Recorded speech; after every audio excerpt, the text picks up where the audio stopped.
ఎన్నికలప్పుడు ఏ మెజారిటీ వచ్చిందో దానికంటే అనునిత్యం ఇంకా మెజారిటీ పెంచుకునే విధంగా ప్రజా విశ్వాసాన్ని పెంచుకోవడం కోసం మనం పనిచేస్తున్నామని చెప్పి కూడా నేను మీకు తెలియజేస్తున్నా.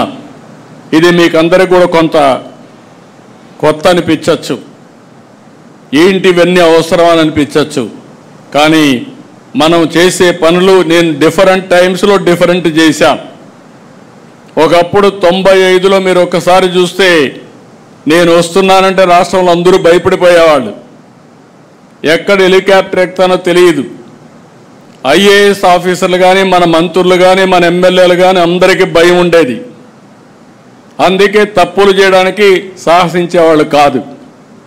ఇప్పుడు కాలం మారింది, కానీ టెక్నాలజీ వచ్చింది. ఆయన కుమార్తె అడిగింది పోస్ట్ మార్టం చేయమని.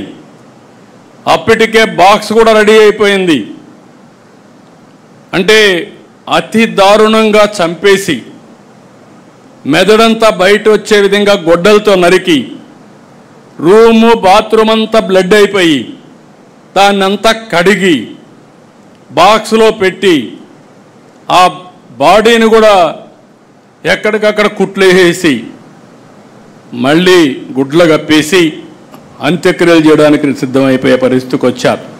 అప్పుడు తీసుకుపోయి పోస్ట్ మార్టం చేస్తే ఇమ్మీడియట్గా ఇది గొడ్డలు వేయటని తేలిన 5 నిమిషాల్లో మాట మార్చేసి నా తండ్రి చనిపోయాడు, ఈరోజు మా బాబాయిని కూడా చంపేశారు, నేను అనాథ అయిపోయానని చెప్పితే ఈ రాష్ట్రం నమ్మింది.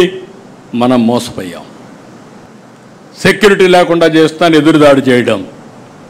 నిన్న మొన్న మీరు చూశారు, ఒక రాజకీయ నాయకుడు పరామర్శిస్తాడు, తప్పు లేదు. పరామర్శించేవాడు ఎవరిని పరామర్శించాలి? గంజాయి బ్యాచ్నా, రౌడీ షీటర్నా?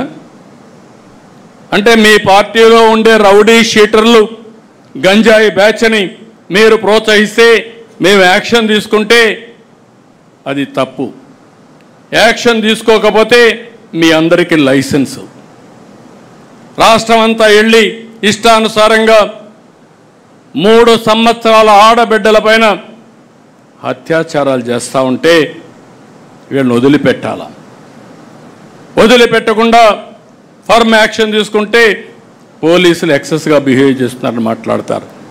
గుంటూరు సత్తెనపల్లిలో మీరు జరిగింది చూస్తే ఎంత దారుణంగా జరిగిందో ఒక్కసారి మీరు గుర్తుపెట్టుకోండి. కారులో పోతూ కారు కింద హిట్ అండ్ గో, చక్రాల కింద మనిషి పడిపోతే, మనమైతే దారిలో ఉంటే పక్కన యాక్సిడెంట్ అయితే నిలబెట్టి ముందు వాళ్ళని హాస్పిటల్కి పంపించి పరామర్శించి టైం ఉంటే మనమే తీసుకుపోయి హాస్పిటల్కి పంపించిన తర్వాత మళ్ళీ ప్రయాణం కొనసాగిస్తాం, ఎంత అర్జెంట్ అయినా. అది సోషల్ రెస్పాన్సిబిలిటీ.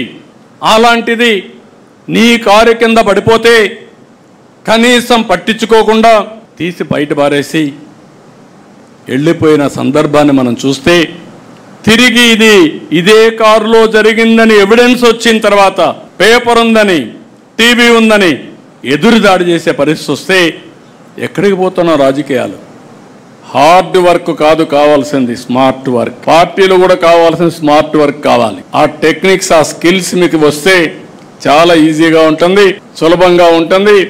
రెండోది ఎంజాయ్ చేసే అవకాశం కూడా వస్తుంది. ఎప్పుడు కూడా ఫెటిక్ వస్తుందంటే కారణం ఇష్టం లేకుండా పనిచేస్తే.